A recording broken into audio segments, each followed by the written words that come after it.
Buenos días, Valeria Tuz. Jorge Fontevecchia te saluda. En tu texto vos te preguntás, ¿debería o puede un Estado exigir que las personas reconozcan un pasado en particular, o la libertad de expresión alcanza también a la determinación de cómo quiere relacionarse cada uno con el pasado? ¿Lograste responderte esa incógnita? Buen día, Jorge, un gusto saludarte. Bueno, es una pregunta muy difícil. Yo creo que sí, que el Estado debe intervenir, pero eso exige salir de la trampa liberal, ¿no? Por eso el texto empieza así, porque también uno de los problemas que tenemos es cómo pensar el liberalismo, ¿no? Cómo tensionar la libertad de expresión con otros valores. Y ahí es central para poder desmantelar y trabajar sobre la idea de la posibilidad de una regulación, ¿no? Digamos, creo que ahí es el punto para desanudar. A ver, esto en el periodismo se ha discutido normalmente. Yo escribí ya hace 5 años un libro sobre relativismo, la discusión de si existe objetividad, todo es subjetividad, y los límites de la subjetividad. Por ejemplo, podemos aceptar que no hay una verdad única, es decir, que no existieron los dinosaurios, por ejemplo.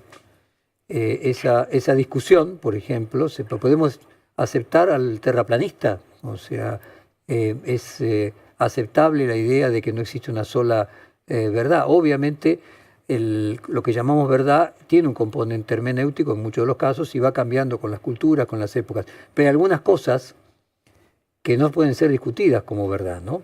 Entonces mi pregunta es, desde el punto de vista del Estado de Derecho, y le pregunto ahora a la docente del Departamento de Derecho Penal y Criminología de la Facultad de Derecho, algo que es cosa juzgada por 3 tribunales con aprobación definitiva de la Corte Suprema de Justicia, ¿se convierte en verdadero a los fines legales? Sí, en principio, digamos, el carácter de cosa juzgada lo que permite es construir una verdad oficial, pero entendiendo la verdad oficial como no una verdad estatal, sino como la verdad compartida por todos, ¿no? A mí me parece que hay algo central para pensar el negacionismo de los crímenes de Estado, que quizás lo diferencia de otros negacionismos, que es que en realidad no es un problema de la construcción dialógica de la verdad. Digamos, los informes de las relatorías de Naciones Unidas trabajan obviamente en esa clave de pensar que la verdad se construye entre todos, ese formato liberal de pensar en el autogobierno democrático a partir de las distintas opiniones que permiten construir democracia. Pero esto no es una opinión en el sentido liberal estructural, sino que en realidad es la negación, digamos, más profunda de ese lugar vulnerable compartido, ¿no? Nosotros somos ese abismo, es decir, lo que funda y anuda nuestra comunidad es eso que nos sucedió, ese genocidio, son los 30.000. Entonces, en realidad es un ataque radical a la base de la comunidad que somos, ¿no? Uno lo puede pensar en términos normativos como el ataque radical a la base de la comunidad democrática, ¿no? Eso es expresiones que atacan a las democracias consensuales, liberales, pero es algo más profundo que eso, ¿no? Digamos, a mí me parece que quizás uno de los temas en los cuales es necesario salir a reposicionarnos es esto de que todas las opiniones tienen una equivalencia en el diálogo democrático. Esto no es así.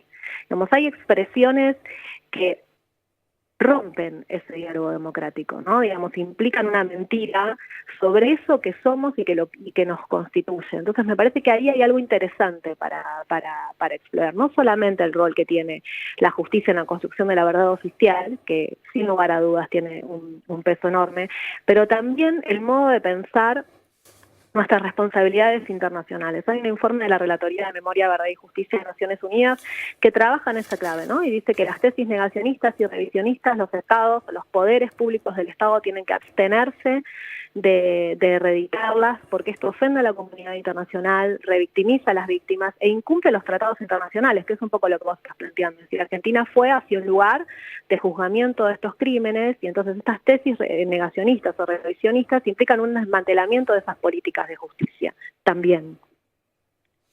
¿Cometió los candidatos del binomio presidencial libertario algún delito que esté tipificado en el Código Penal, por ejemplo, apología del delito, o alguno que pueda ser construible como una posible demanda? Sí, yo creo que sí, venimos discutiéndolo mucho, ¿no? Sobre si esto, digamos, si lo que dice Villarroel o Milei es negacionismo o apología. Yo creo que decir negacionismo en algún sentido es bajar el precio, porque en el caso, digamos, de Milei, el usar, digamos, el lenguaje del perpetrador implica una reivindicación de la dictadura. Entonces, en esta clave yo creo que uno podría pensar en la figura de la apología más claramente, y que, por supuesto, la entrada sobre las otras víctimas, ¿no? Este modo implícito de pensar lo que nos sucedió como sociedad, que en algún punto es el planteo de Villarroel, eso sí es negacionismo, porque a mí me parece que lo central es, no es tan fácil, ¿no? Esto no es matemática, digamos, pero en la apología la finalidad está expresa, ¿no? Digamos, uno enseguida se da cuenta que esto implica una reivindicación. En el negacionismo lo que interesa es lo que no se dice cuando se niega, es decir, cuál es la finalidad implícita que tiene la negación de esas expresiones. Y entonces implica más trabajo, ¿no? Digamos, uno tiene que tratar de desmantelar e intentar responderse qué significa el acto de Villarroel en la legislatura. ¿Cuál es el objetivo? Digamos, ¿a quién quiere reivindicar? Bueno, eso implica un desanudar, y ese desanudar, eso es el negacionismo. En cambio, digamos, cuando uno enseguida se da cuenta que implica una reivindicación, digamos, eso es apología. Por eso me parece que lo que dijo Milei en el debate presidencial está más cerca de la apología que del negacionismo, ¿no? Sobre todo en la dimensión cuando expresa que fue una guerra, ¿no? Usando la palabra de los perpetradores. ¿Crees que algún fiscal va a actuar de oficio? Lamento decirte que no tengo esa esperanza en este contexto. Debiera, digamos, ¿no? Digamos, me parece que ahí hay algo interesante para reforzar nuestro pacto democrático, ¿no? También Valeria, la democracia es vos hablabas del poder del Estado. conflicto con libertad de expresión. Casualmente, el relator de libertad de expresión de la Convención de la OEA prescribe un deber especial de constatación razonable de los hechos que fundamenten los pronunciamientos de los funcionarios públicos y personas públicas, no solamente los funcionarios, aquellas personas que aspiran a cargos públicos, que están sometidos a ciertas limitaciones cuando hacen declaraciones y deben hacerlas con una diligencia mayor que cualquier sujeto particular en atención al alto grado de credibilidad que gozan para los ciudadanos, para que los ciudadanos al mismo tiempo no reciban una versión manipulada de los hechos. O sea, vuelvo con la pregunta, ¿no existe ninguna figura legal que pueda pedirle aclaración a los candidatos sobre el tema desde el punto de que los obligue a declarar a partir de la justicia? Sí, en realidad, digamos, quiero hacer una aclaración, digamos, del sistema de libertad de expresión, porque es un poco, digamos, comparto esta mirada, pero también es una construcción reciente. En general, el sistema interamericano de libertad de expresión es más proclive al modelo de neutralidad de contenidos. Exacto. Y esto hay que decirlo, porque también, digamos, uno tiene que pensar en estrategias que no vuelvan en contra en fallo de la Corte Interamericana de Derechos Humanos, ¿no? Digo, también para pensarlo más inteligentemente. Entonces, una cosa son los particulares y otra cosa son los funcionarios públicos, o esa construcción que hace la jurisprudencia de la Corte Interamericana de la figura pública. Eso no forma parte de nuestro Código Penal, ¿no? No existe la figura pública como un sujeto en particular del Código Penal, pero sí los funcionarios públicos. Y hay un camino que se viene recorriendo en los últimos años, que es trabajar en esta clave sobre la responsabilidad que tienen los funcionarios públicos en las cosas que dicen por su grado de credibilidad en la sociedad, ¿no? Eso por un lado.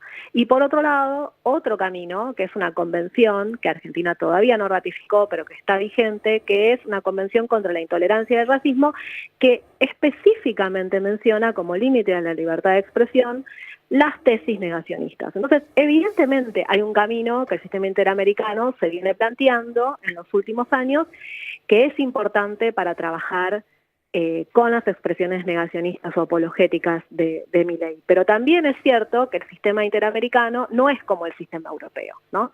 Y esta discusión sobre la libertad de expresión en el sistema europeo no estaríamos ni teniendo esta conversación. Pero aún en el sistema interamericano, está claro, pero aún en el sistema interamericano, me parece que la idea de que un funcionario público, aquel que compite para hacerlo, te coloca ya dentro de otro rango. No es alguien que grita viva Videla en la esquina y que por eso...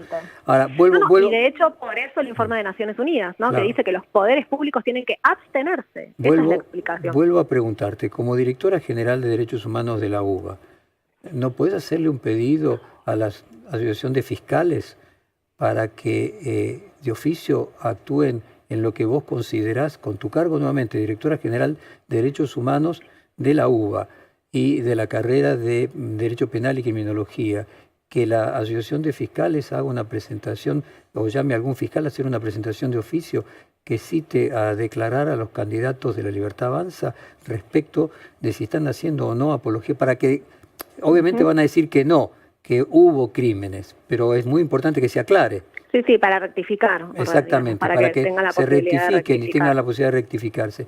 ¿No se puede hacer eso desde la UBA? Mira, yo como investigadora puedo sin lugar a dudas, es decir, en el lugar institucional en el que yo soy dictaminante de un consejo superior que es quien es el órgano político de la universidad. Por supuesto es un debate posible para realizar en términos de quién toma las decisiones institucionales, que es el Consejo Superior de la universidad. Me parece que es un buen punto de partida, digamos, y algo Bueno, para yo dejo mi pedido trabajar. ahí, Valeria. Sí. Dejo mi pedido. Tomo nota expresa y comparto la preocupación. Y abogo en este caso porque Sí. quede aclarado. Bueno, te agradecemos mucho este tiempo por para favor. con nosotros y te despedimos con la misma canción esta de Los Planitas, El Negacionista. Bueno, un gusto. Gracias, Jorge. Muchas gracias. Acabamos de hablar con Valeria Tuz, docente del Departamento de Derecho Penal y Criminología de la Facultad de Derecho de la Universidad de Buenos Aires y directora general de Derechos Humanos de esa universidad.